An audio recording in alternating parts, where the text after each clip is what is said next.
Tired of being locked into Cricket Wireless?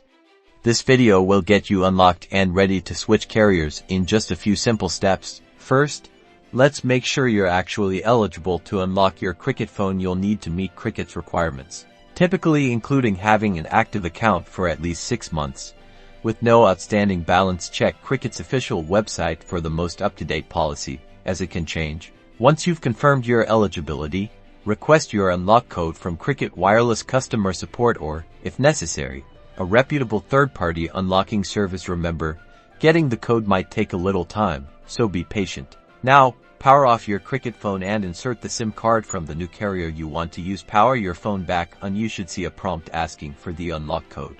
Carefully enter the unlock code exactly as you received it, paying close attention to capitalization and any special characters. Typos are the enemy here. If the code is correct, you should see a network unlock successful message. Congratulations! Your phone is now unlocked and ready to use with your new carrier.